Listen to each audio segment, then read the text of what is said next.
All right, welcome. My name is, welcome to the Teaching and Learning Conference. This is the session on using science investigation to motivate students to read, write, and engage in discourse. My name is Andre De Leon. I am the Nevada Department of Education's educational programs professional for K-12 science and instructional materials. I'd like to welcome or introduce you to my true friend and colleague, Brett Molding, who is going to talk to you about the strategies in ways, in ways to engage students in these aspects. So without further ado, please welcome Brett Molding. Thank you, Andre. I'm Brett Molding, and I'm over in Utah, and it's just as cold here as it is in northern Nevada today. So if you're in northern Nevada, you're kind of cool today. We're going to have a very short session. Our session today actually ends at noon, so we have 40 minutes. And so what I thought we would do is talk about this rationale for engaging in science investigations to motivate students to read, write, and engage in discourse, share a book with you about it. I'm also going to look at a kindergarten lesson, a first grade lesson, and a second grade lesson that uses this approach to instruction. And so we'll kind of introduce you to each of those, and we'll talk about each. And then I'll show you the website where these lessons are posted. We have 30 or 40 lessons for each grade level at that website. And so we'll share with you those lessons that are aligned to your NGSS standards in Nevada. So let's get started. And if you have questions, just raise your hand or speak up. We have a small group today, so this will work out fine. So here's an overview of the session. As always, I tell people it's important for you to understand I'm not telling you how to teach. I'm going to model an approach to instruction and advise you about this model, and then encourage you to try it. If you take one of these lessons and try it in your classroom and like it, you'll apply it and learn from it. If you don't try it in your classroom, then it doesn't matter, because you're not going to change what you do in your classroom in this way. So I'm encouraging you to try one of these lessons with your students. They're kind of fun investigations. And like I said, for every grade level, there's probably 30 lessons in K2 for every grade level. Professional development is different than professional learning. Until you apply this stuff in your classroom, you won't change. And so we encourage you to change it. The tiny URL down there is to help you find the PowerPoint, because there'll be links on the PowerPoint you may want to use. And Andre will put that link in the chat, so you can just click on it and look at the PowerPoint if you wish, or just have it for later. You're welcome to use it as you wish. An important few ideas about science. Science investigation motivates students, and we want to motivate students to learn. Reading is a central part of science investigations, writing and discourse. And in your classrooms in the early grade levels, some of the reading becomes an important aspect of it. And one of the things we'll see us advocate for in this book and also on the website is providing a teacher reads to the students, then the students have a less difficult reading on the same topic that they have that they can read according to grade level. And the lessons are all produced by kindergarten, first and second grade teachers. And so the readings, they check them out and they tell me that they're appropriate for their students. We also believe that it's important that students are curious, and we'll encourage you to think about curiosity throughout. This is the research base I'm applying for all of these lessons on the website, as well as for the things I share with you today. And your Nevada standards are three-dimensional. They come from the framework for K-12 science education. The practices in those standards are the verbs. That's what kids do. It's a verb. Past, you would identify, describe, explain. Now it becomes construct explanations, develop models, analyze data, plan and carry out investigations. The verbs are the practices. The cross-cutting concepts focus students on specific aspects of the phenomena. And finally, the core ideas are used by kids to make sense of the phenomena. If I hold up a bottle of water and let go of it, it falls. That's a core idea. That's about gravity. So in explaining changes in motion, it is important that kids understand a few simple intrinsic core ideas. And we want the kids to learn their core ideas so that they can use them to make sense of phenomena. The practices that we will describe to you are put into an instructional sequence of gather, reason, and communicate. And as you see here, for elementary, I like to use this model here of gathering, using reading, listening, and observing to gather information and data. We want kids to get hands-on first, then read about it, and then write about it. Get hands-on first, then talk about it, and then share with others. So gathering is using reading, listening, and observing to gather information and data. Reasoning is constructing an explanation for why or how, and it uses writing and discourse. And finally, communicating the reasoning through speaking, models, and so forth. It really is important that we think about the language arts when we're teaching science. But it's also important that we don't ask kids to read about something that they don't have a context for. So we always try to explore the phenomena first and get the kids playing with it before they begin reading about it. It gives them context, and that context increases reading comprehension. The cross-cutting concepts focus students on specific aspects of the phenomena. There are things like cause and effect, structure and function, what's causing something to happen, where is it happening, what system, and finally, what patterns do you observe when you see that phenomenon. The core ideas are, there's only a few of them in the elementary grade levels in K2, but when students learn those core ideas, they can apply it to all the things that they're making sense of in their world. So we're going to look at 3 lessons.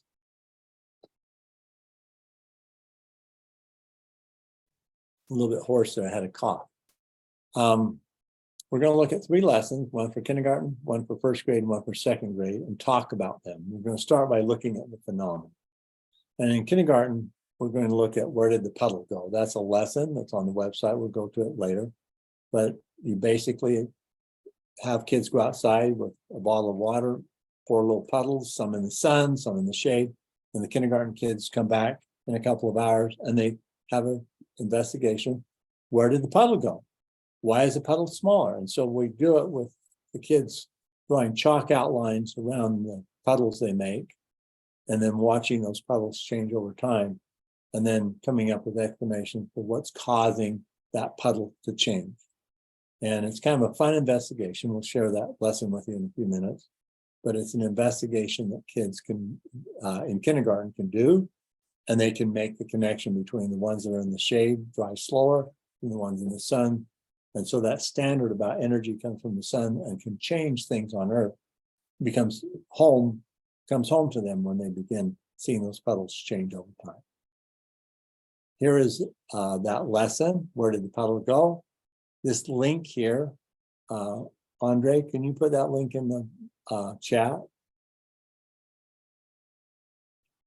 Why don't you send me the presentation? Go ahead and send me the presentation, and then I'll just access those links as you go along. No, I'm going to escape and go back. Sorry. Let me.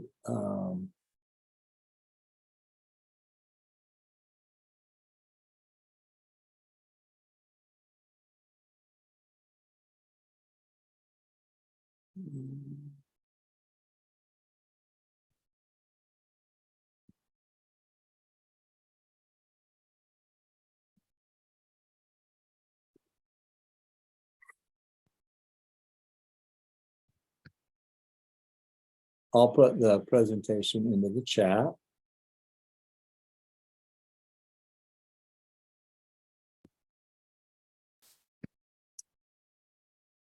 So all of these links will be in the presentation. So. Awesome. And then that way everybody can just access those links as we go along in the presentation. Thank you. Okay, so let's get down back where we were. So here's this one about puddles. And so the standard, make observations to determine the effect of sunlight on Earth's surfaces. And so if I click on this, it'll jump you to the lesson on the website. And later we'll show you the website where all these lessons are located. But the lessons are all the same. They start off with the standard it's aligned to. This is written by kindergarten teachers. There's the teachers who are the authors of this particular lesson. If I go down here, you'll see that there's the phenomenon. The water in a puddle was gone by afternoon. And so that's the introductory phenomenon. But we ask the students actually go out and do that and then develop questions as they explore that and investigate the causes of changes to the puddle. And that's when the kids pour it in the sun and in the shade, and they know that it will change, evaporate faster in the sun. But it creates the opportunity for them to have a reading about this. And like all of the investigations, there's a point in time where the kids will actually read about this investigation. The lesson goes on to show you how to assess this in very simple kindergarten terms.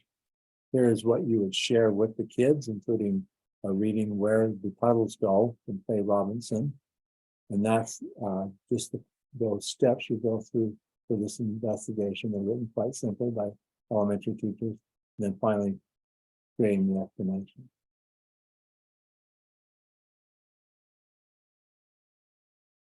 Are you seeing the lesson, by the way?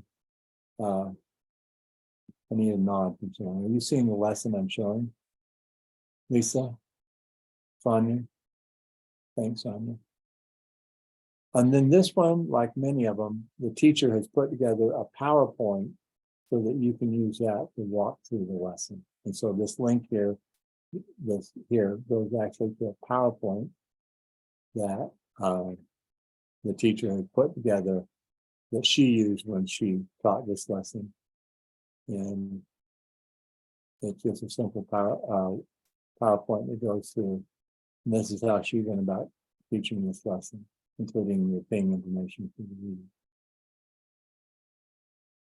reading. This lesson then goes on.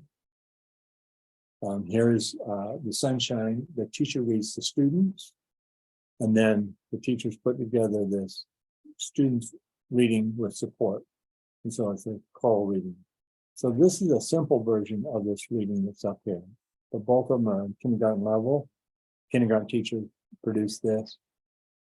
And then the teacher has some pictures that they shared. And then here's the format where the kids go out in the shade, in the sunshine, and so you have a picture at the start and at the end, and the kids draw a picture of their puddles. They've drawn chalk outlines of the puddles throughout the day. And so they show, and there is their assessment of the beginning and end of that particular lesson. So there's an example of a kindergarten lesson. Do we have any kindergarten teachers here?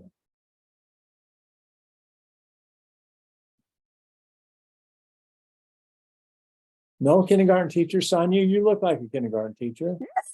Yep. I waved. I don't know if you saw me. Oh, I Just a didn't quick see the wave. I just saw a smile. And Yeah. I know a kindergarten teacher smile when I see a kindergarten teacher. Yeah. So in this investigation, talk through that a little bit of your kids doing this investigation. Is it? Well, I could. Oh, sorry. Go ahead. Oh, I was just thinking I could definitely do it. I was thinking even like incorporating the different textures, because we have like concrete sidewalk, and then we have the asphalt, and then we have like the foam on the playground, and trying it in the sun and shade on the 3 different textures they could do as well. Sonia, wouldn't it be lovely if the kids suggested that you do that? Yes, it would. Okay, and so your job isn't to tell them where to put it. Your job is to get them, this is your job harder than theirs. You've got to get them inspired to do something different. And so Yeah. where else could we put this that it would evaporate differently? And so, some people often say, just tell the kids to do this. That's not science teaching. Science teaching is coming up with ways to inspire them to put it in different places. And I'll bet money your 5-year-old will put it in different places, and they'll talk about doing it. And if they don't, that's okay. There's not one right answer in science. And so wherever they put them, it's going to be fine. Yeah, I was thinking if they had little groups with a cup of water and some chalk. And they would just probably spread out naturally. Yes, yep, they do. And you just get a little container of water. And I saw an elementary teacher, she gave them all a bottle of water and told them, don't drink it. And then they'd pour them into this little cup and then pour the cup out. And so if she didn't give them too much procedure, but they talked about, now make sure that you need to put the same amount everywhere. You know, that was her talk about. But they put them in all kinds of places. Some places it didn't make sense, but it didn't matter. Like one kid poured it on the lawn, that was gone, you know. So, but the other part is you give them a piece of chalk and have them draw a circle around it. And then when they come out, they can see it's shrink, shrink, shrink. The puddles with a very little water, like end up about that big, kind of like the one I had by the cat. And that's a picture I took. Any other thoughts about this investigation? Is any other kindergarten teachers here? Lisa, don't shake your head and make that face. Okay, we're going to talk to you next. Thank you, Sonia. So let's go to the first grade one, see what this one's called. This one is called, it's first grade, it's an investigation, Son's relationship to my shadow. And this one uses the same equipment, chalk, playgrounds, but it doesn't use any water. And the kids go out at different times of the day and look for the, draw the outlines of their shadows. And so my shadow is this investigation. And here's the link to it on the website.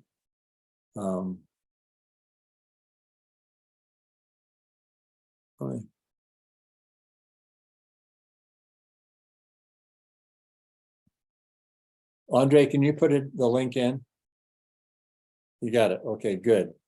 Because I will have to leave the full. So in this investigation, they are actually going to be looking at this lesson here. I linked to that lesson. This one's written by some teachers in Hawaii.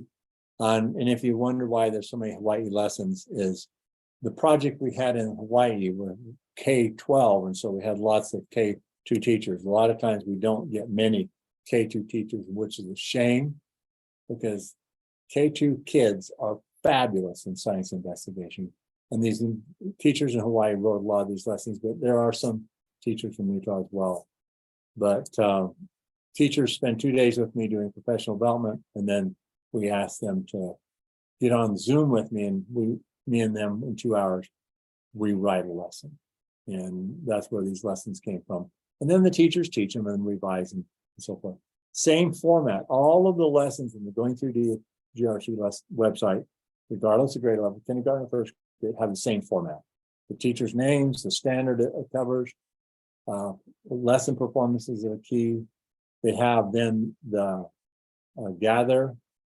kids are gathering, reasoning, and communicating their reasoning. So that format's always the same, regardless of grade level. These things in italics are suggestions on how to do this and some procedures. But basically, the kids go outside and draw the outline of their shadow at 9, at noon, and at 3 in the afternoon, or 2 in the afternoon. Doesn't matter what time it is, but they're just looking for the fact that the shadow is moving, and that is evidence that the position of the sun has moved in the sky. And this is the assessment piece. These are the simple assessment that they have for this particular one. These are the science essentials, practice, testing, concept, core ideas. Here's what you put on the wall and read through with the kids. Here in this slide that you turn into a PowerPoint slide. On this one, again, the teacher has got Google Slides, and so she's put in a PowerPoint if you want to use it. It's there. She's also put in lots of links to different videos and things to read. Then she has this reading, and this is a class reading, shared reading. And the book that I'm going to share with you has discussions about this approach to reading as well as the other approach. And so the sun rises in the east and sets in the west. So this is a reading for the kids to read about it. And it's exact reading, it's exactly to the standard, but it doesn't give the answers away. And then you can do a choral read or a second read aloud for the first graders. And then here's the where the kids will draw the pictures, they'll show them standing there and then show their shadow. And that's a little worksheet the kids will use. The teacher created that for the investigation. And then a clock to show the change of the time that they can put on there. And so the teacher wanted, because in that state, they do time at in first grade. And so she put that in there as well. But you as a professional educator make that decision. If you don't want to put that in there, no problem. Change the lesson. That's one of the things that we like about our professional teachers. They make those changes because they know best how to make those changes. So that's that first grade lesson. So we're going to be talking to Lisa. Lisa, what are your thoughts? Is that something your first graders could do? Yeah, it's something they could do. We're really limited in time when it comes to science, and we have to share that time with social studies and health. We had 20 minutes at the end of the day. Tell me what I can accomplish in 20 minutes. No, I would spread that out for 5 minutes in the morning, 5 at noon, and 5 in the afternoon. And then I would put the readings in the literacy block. And that book that I'm going to share with you later, Pot tells you that. It basically says you're not going to get it all done in the time they allow you each day. So let's do it smart. Let's do the hands-on piece during our science time. And then let's do the reading and writing during literacy, because that's what it is. So, but yeah, the kids love drawing the shadows. And I've done this myself with first graders. And it's they love drawing the chalk outlines of their body and seeing that it moved. And then that's a piece of evidence that the sun is changing position in the sky. And that's what it is in first grade. It's not about the solar system. It's not about the model of the planet. It's just simply some objects appear to move across the sky. It's that simple. So this investigation gets it exactly the standard. And I know that there's lessons out there that talk about solar systems and things like that. That's not what that standard's about. So we want to make sure that we get lessons that align to the standard. And I'm very sensitive about the standard because I was one of the lead writers on the NGSS. So when people talk about standards, I say, let's teach the standards that are there, not ones that the publishers of textbooks think are there. Other first grade teachers, Chrissy, are you a first grade teacher? Second. Okay, so you're next. Okay. So let's jump back to the PowerPoint. Move on to the next one. The next one is an investigation for second grade, and it's called A Matter of Toast, and it's a fun investigation. And your standard in first grade is some changes are caused by heating or cooling can be reversed and some cannot. And so what we ask teachers to do is get some bread and some toaster, and kids make toast, or you make croutons and put them in bags and give them to them already toasted. In COVID era, it's better just put them in plastic bags and give them to the kids to investigate, but they taste different. And so this investigation is about that change that happens that can't be reversed. And then you'll do the assessment will be, another lesson is one about melting and freezing ice. So you put, 10 milliliters of water in a plastic bag, put it in the freezer, get it out, put it in the freezer, and you see it's still water, even though it's frozen. But this investigation is about a change. As it turns out, when you toast bread, there's a chemical change that makes it taste different. That's one way we know that the chemical changes happen. So let's go to that lesson. And it's getting close to lunch, so this matter of toast lesson will make us hungry. Can you see the lesson there? I see, yep, you guys are fast. Second grade teachers are fast, as it turns out. So, in this investigation, again, the authors are these teachers from Hawaii. You need a toaster to do this investigation, or multiple toasters. They cost $10 at Walmart, or you can just borrow one. And you have the kids taste bread and taste, the exploration is actually about marshmallows. So they explore and say, toasted marshmallows taste different than regular marshmallow. And they have a conversation about that to explore it. But then their investigation turned to toasting the bread. And so they actually toast this bread. And They obtain information through the reading. They develop a model to show the change that has happened. There's a class discussion with questions we run in the class discussion, and then the kids make an argument that there has been a change that can't be reversed. When you make toast, that change can't be reversed. And kids argue why it can't. There's the assessment piece that's written out there. We continue down, you'll see they show the class discussion about marshmallows, and it moves on. This is what you'll project on the wall for the kids to read.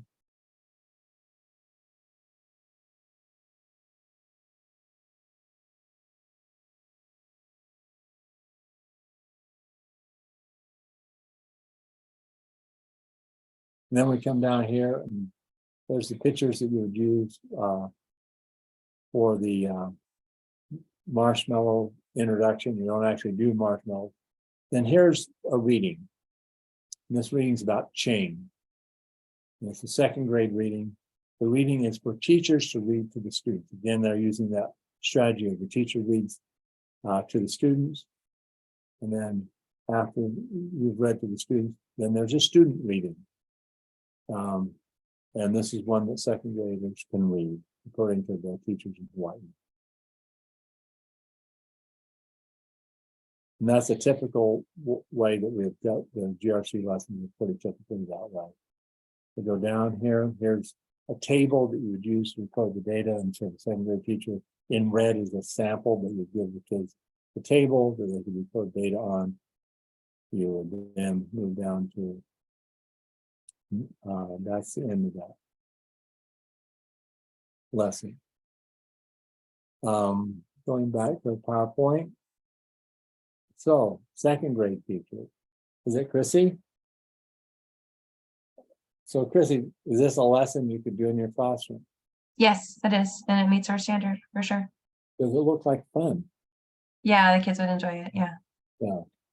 The lessons on this website are written by teachers, and second grade teachers, first grade teachers, kindergarten teachers know what kids like to do. The materials are typically inexpensive. This is most expensive equipment is a toaster that you can, recycle. You don't have to just use it once. You can use it multiple times and bring one from home. But it helps the kids to understand that standard very exactly. Anyone else have comments on these three lessons you'd like to talk about for a second?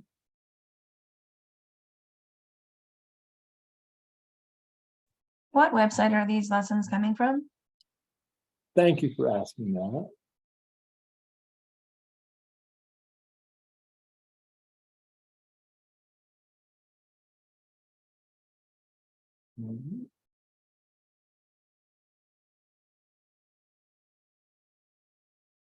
This is the website here. Will you put that in that last slide there when Andre, going through the GRC website? Yeah, it's all in. I put all that information plus Brett's contact information in the chat. Well, let's go back up in the PowerPoint. So it's going through the GRC website. And in this PowerPoint, there's a lot of stuff that we're not going to get to because we have exactly 10 minutes left. But reading is central to science practices. And so we encourage you to read, engage kids in reading. And in K1-2, we know that a lot of that reading is the teacher reading to the student, followed by a very structured reading that's consistent with that.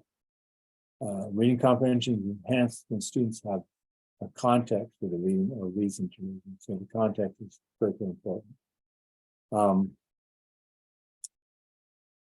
And the thing that we have in all the lessons is readings that are, we call them exact readings because they're specific to that investigation. Too often we've got lessons that we see out there in the world that are books that are not connected exactly with that. In this set of lesson plans, I'm going through the GRC, all the lessons are exact readings. And so the kids are reading about what they're investigating.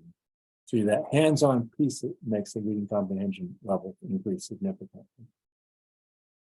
Academic discourse, the discussions you have in classroom and listening to kids talk is a critical part of both your language arts curriculum as well as your science curriculum.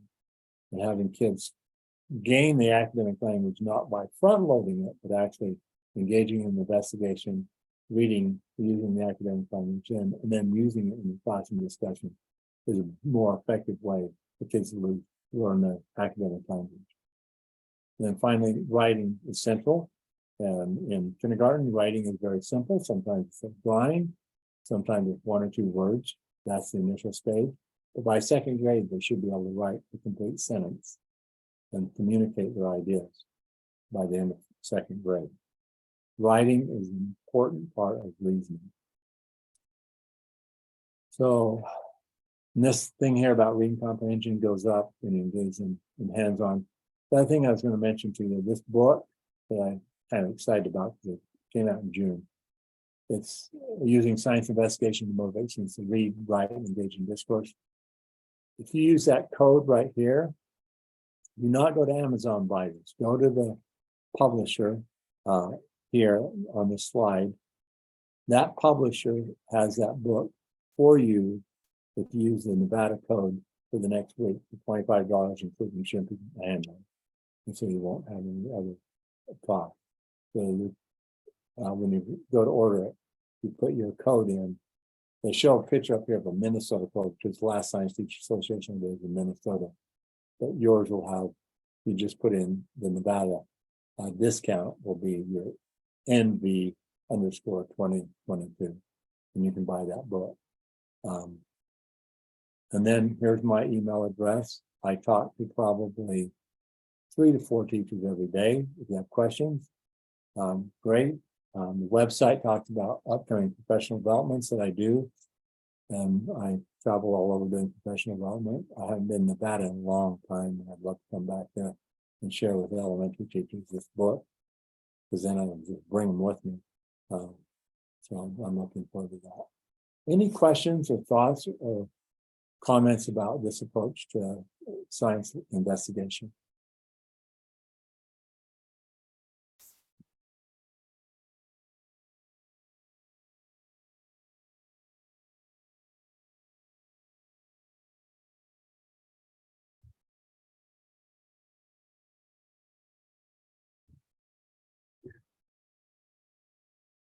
And you can just go ahead and Sonia, unmute and Sonia, you didn't say much today. Do you have any comments or thoughts? Me? No, the other 3 Sonias that are in the class. Can't see everybody. Yeah, no, I thought that was really good. And I think for kindergarten, I can't wait to dive into your website, see all the Please do. different plans. Yeah, please dive in. I think you'll find things there that'll be useful for your instruction. They're very short lessons. They're not long units. These are very short lessons because teachers teach that way. And so you're not going to get a lesson last 6 weeks. They're 1 or 2 days of investigation. Some of the things in 1st grade that are about growing plants take more time, but it's like I said, use 5 minutes a day once a while to do that. But yeah, I hope that you'll go to the website and find useful things. Again, public domain. We made them, teachers wrote them, we put them on a site, and you can use them as you wish.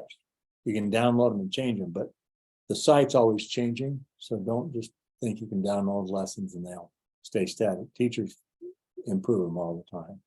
Thank you, Sonia. Claudine, you haven't talked much either. This is why you want to talk early, like Lisa and others, because I come back and get them. Kevin, you're next, so we're going to ask you to talk. Yeah, I teach kindergarten, so I'm gonna go on the website and check out more lessons for my class. There are 2 of the lessons there that I love with kindergarten. One's called Wherever the Wind Blows, and you go out on one in the morning and hold up a ribbon and it blows one way. Then you go up in the afternoon, hold it up, it blows the other way in many, many places in Hawaii. But in Utah, it's the same way. We have canyon breeze in the morning, desert breeze in the afternoon. And so we constantly have that wind shift. And I think some of the places in Nevada are similar, that you have a wind shift, and that's aligned to your standard. And then the other one I love is a lesson that the teacher has the kids laying out on the grass looking at clouds. And it's a very nice lesson about wondering. In kindergarten, you need to wonder about things. And I thought, how nice to incorporate looking at clouds into a lesson. It's very nice. So thank you, Claudine. And if you have any questions, you're welcome to come. Kevin, you haven't said a thing. It's like you've been hiding out behind your K of anonymity. Are you there, Kevin? Hey, Brett, this is Scott. Can you hear me? Yes, Scott, how are you doing? Hey, good. I teach K through 5 science. I'm a special, so I see every grade for 50 minutes. So I like a lot of those hands-on. We use a lot of mystery science, but I like to integrate some other things in there. So I just looked at the website real quick, but I like it.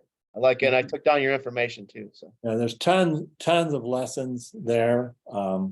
And I'd love, if you ever get a chance to drag me in there to work with your teachers, I'd love to do that. I enjoy working with teachers. It makes me happy. It used to be kids, but that was, I can't keep, I'm too old to keep up with kids, but I can keep no, up I think with I teachers. missed it. Where are you out of? Where are you from? Ogden, Utah. Utah. Okay, so you're not too far away from us. No.